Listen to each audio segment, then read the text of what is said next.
right or wrong anymore. I am so excited about today's guest. She is my most favorite American Idol contestant ever. I had the pleasure to get to know her personally when we co-wrote some songs over the past couple of years, and I found her to be humble and hardworking and multi-talented. Please welcome today's podcast guest, Madison Vandenberg. Thank you so much for having me on. I'm so excited. I hear you celebrated your 21st. I did on December 9th. I'm finally officially 21, and it's, Wow. it's been exciting, but I never realized how expensive alcohol is. Now you know what that's all about, right? Does it feel different? I- Do you feel like a lot older all of a sudden? sometimes it hits me, like people like ask me how old I am, and then I'm like, it's weird to say 21. It doesn't feel like it. But then some days it's like, all right, you're 21, like get your stuff together, like get yourself together, like you're an adult now. If that's true, I'm in a lot of trouble because I was 21 a long time ago and I still don't have it together. Very encouraging to Madison, hear. this podcast is all about creative people who are taking risks, and risks are always scary. So from what I know of you, I would say that you are one of those risk-taking types, because being a contestant on American Idol is not a show your average 16-year-old could handle. You were on the show in 2019, right? Is that the year? Okay. So what gave you the courage to audition? I would say, honestly, and I know this kind of sounds like a very cliche answer, but my mom and my dad were probably at the top of the list, because they had always, in general, supported me in music, but they wanted me to take it to the next level in a sense, and we saw that there was openings for the audition, and they really pushed me to just give it a go, see what happens. So it'd have to be them, and then honestly, it was really just a lot of family support. Family and friends really were what motivated me. And then I think my love for singing was like, I mean, it's a show all about singing, so I was like, sign me up, I'll be there. And yeah, it's kind of simple, but it's kind of how it got started. That's awesome, though. So yeah, for you, then there's a lot of the family support is like a big thing, and a lot of people don't have that, probably, right? Like, did you meet people that didn't have that were going there? Absolutely. And like when you see contestants that don't have the chance to like hug their family or friends after they get off stage, or like they didn't have somebody there to physically like be with them, it was like hard to see, because I never really realized how important like that support system was until I saw that, and I saw that other people didn't really have the same system set up, and so it just kind of makes your eyes open a little bit, to how different a situation is, and just made me a lot more grateful for what I had. So yeah. That's awesome. Well, it makes sense to me because you're so grounded, like you're really, I would say you're a grounded person, and I would, that makes a lot of sense to me. Like that fits like who you are from knowing you.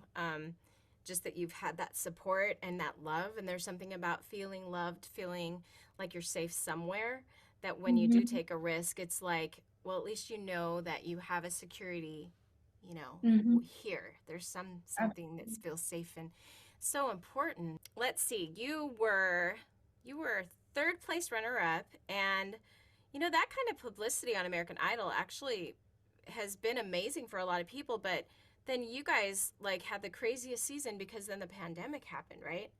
Right after that. Right after that. Yep. Whoa. So like that seems like that was probably a letdown for the whole group of you in a sense, right? Because it's like normally you just launch into promoting and doing all this stuff, touring, but all of that just shut down for you, right? Absolutely. Yeah, and it was usually they have like the tour that goes on, the American Idol tour afterwards. After the season's over, we didn't get the chance to do that, and we still tried our best to stay up. Like I still tried to really utilize that window of opportunity I had, right, with all the promotion from the show and stuff coming off of it, but definitely was not, it's not what I expected. I think the whole world, it wasn't as like what anybody expected. So I can't really complain because we all went through it. But yeah, it was kind of a curveball, hard to navigate one. Yeah. Yeah, no doubt it was. It was hard for everyone to navigate. But it's Mhm. interesting to look in retrospect and just to think about, man, that would be tough, for you guys, in that situation. And so just honest truth. What, Okay. like, initially, did it hit you that this was like a major setback for you guys, or were you not aware of yet, like, what was happening? I think, well, I had a little bit of time after I came off the show where it wasn't COVID yet, COVID hadn't hit. Mm-hmm. So for a little while, like it was good. I was still able to do a lot of shows and work with people without, fear of getting sick and stuff. But then once it hit, it was, I think, and everybody kind of experienced this in all their different fields. It was like it was like 2 weeks off of school, like this is probably just like a little thing, it's gonna pass eventually. And then it kept going and it kept getting worse. And that was when it kind of really hit me that I was like, this is not, just something that's going to pass over the next couple months. Like, this is serious. So that kind of shifted a lot of perspectives for me. And that's, I really tried to figure out different ways to still utilize like that time window. Like I did online streaming instead, like stream shows online and live streamed a lot. Like it was just the whole world was kind of really introduced to streaming, really introduced to streaming. Like it was there before COVID, but I mean, that Mm-hmm. was like his main source of entertainment kind of at that time. So that's what I tried to do, was fill the time with that online stuff and try to keep the ball rolling that way.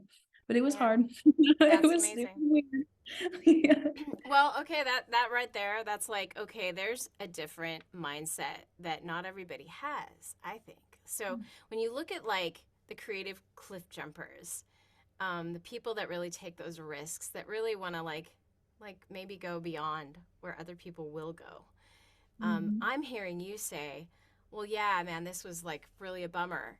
But I'm also hearing you say, but then I try to do this and this and this. Like you're always thinking of like a way to find a navigate around this. It's like there's a roadblock. Oh, we're not going to turn around. We're not going to go back. We're not going to stop. We're just going to find our way around it, right?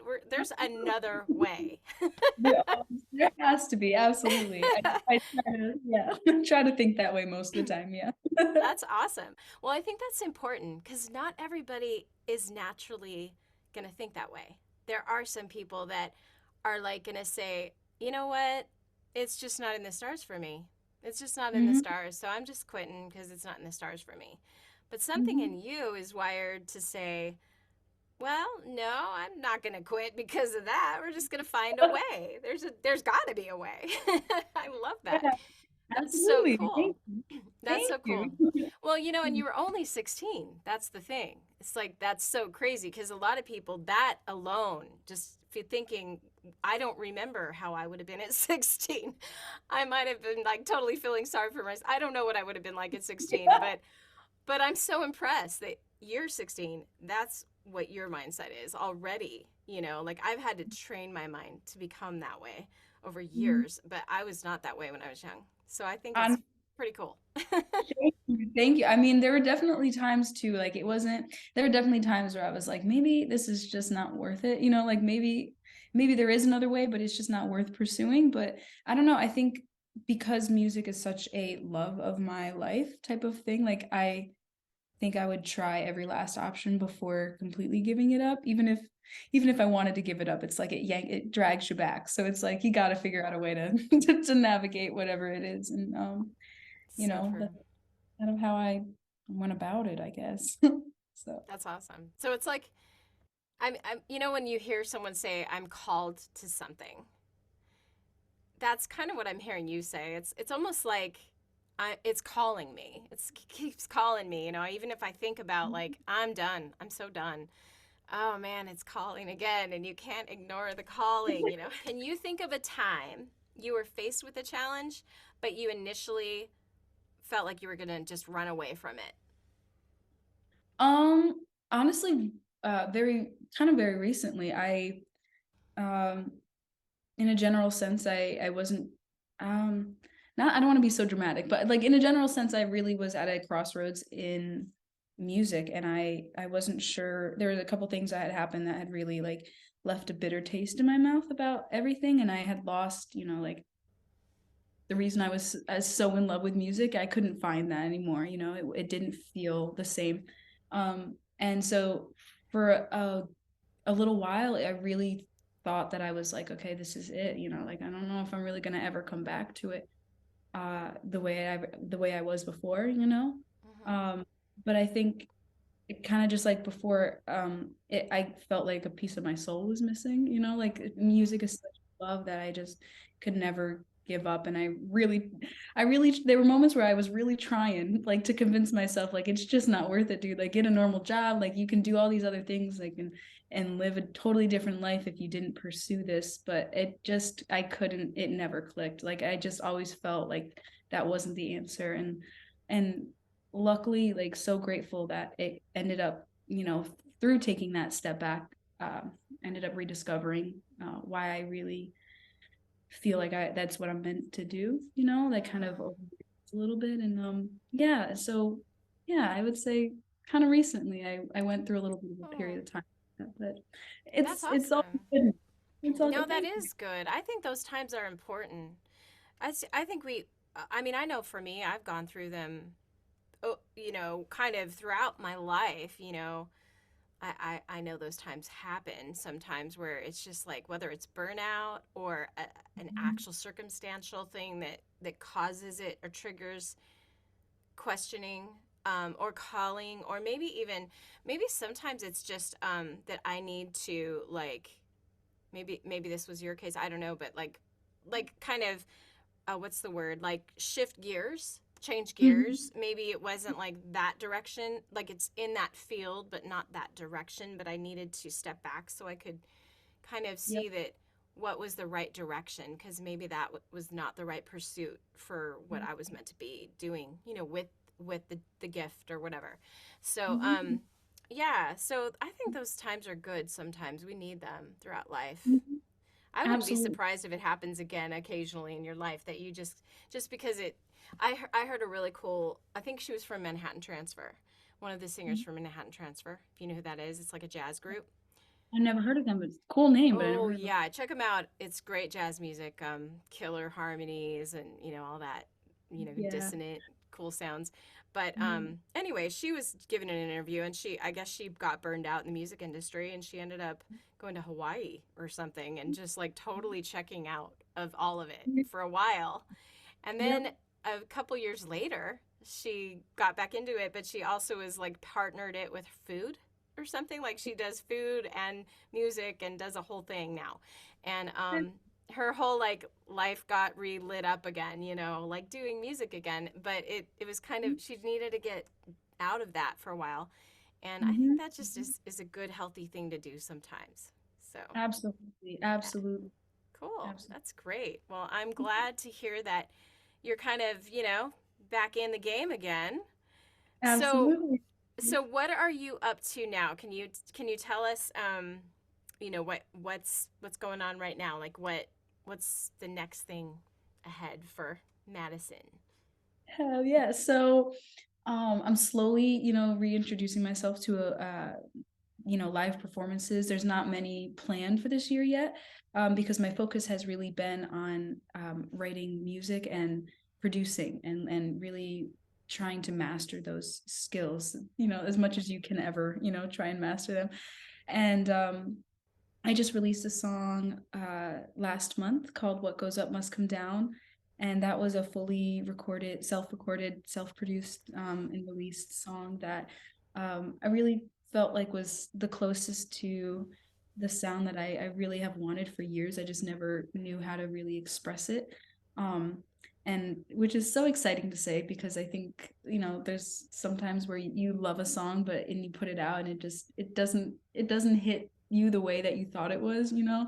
Hmm. Um, but with this song, it was very kind of like a turning point for me. It was like kind of the big first step back into everything. So that, you know, put the song out. I've been every single night. I'm working on new stuff. I want to put out a single next month, and really just, you know, getting my Instagram and TikTok and all the social media aspects, trying to get them in line and film good content that I'm proud of. And yeah, so right now I'm a little bit of a rebuilding stage, but I definitely foresee getting back into live shows, and getting back into the game. Literally, it's like, the rat race that it can be called. And I'm excited for that. But right now, I'm also very excited just to be taking it slow, and allowing myself to write music that I love, and be happy about it and be proud of it. Wow. So yeah.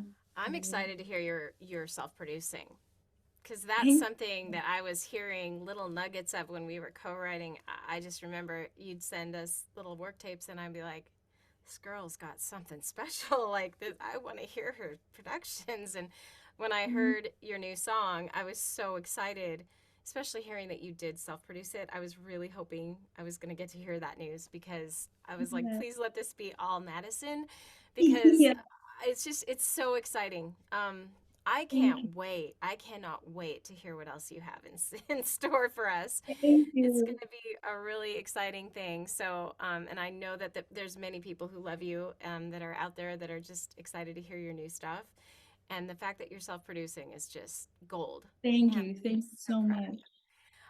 you. Thank you. Okay, Oh. so what would you say to the person out there who maybe they're feeling like a failure right now? Maybe they're afraid to step toward the scary unknown and pursue their dream.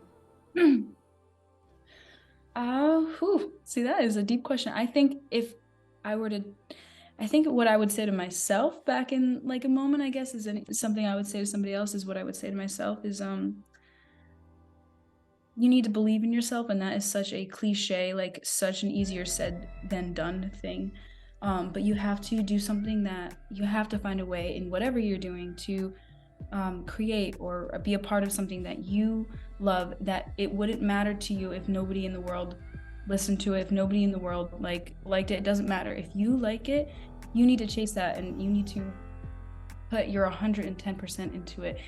I think a lot of people, and it's really hard to do that because realistically, people have to get jobs to like support during the daytime, and then they only have a little bit amount of time for that passion that they have. But as much focus and soul and energy that you can put into whatever you're working on, I think that is one of the most important things. And I think we all feel like failures, more often than not, in anything that we're doing. And just know that like everybody feels like they don't know what they're doing, and like that, like there's really nobody out there that's like, I am 100% like on the right track and I'm making the right decisions all the time. Like there's like no one in the world, and if they say that they are, they're probably lying to you or themselves. Like we are all just like on this spinning rock in space, like just trying to do our best. So just love yourself and do what you love, and good things will come to you. Like what you put out there really comes back to you. And yeah, just hang in there, do your thing, and don't worry about what anybody else has to think about it or say about it. If you love it, you love it, and that's what matters. So that's what, I don't know, that's what I would say, I think. Man, I got chills. I know that. It worked for me. I love it, Madison. I think that it's very encouraging. I mean, and you know what? You're a working girl. You're working and you're doing your music. I'm working and I'm doing my stuff. I mean, we have little day jobs. So, it's like this is how life goes, It's like we do what we can do, but that doesn't mean we have to stop doing the things that we're passionate about. So that is so encouraging. I think that what you said is gold. So thank you. And thank you so much, Madison. I'm so honored to have you on this podcast.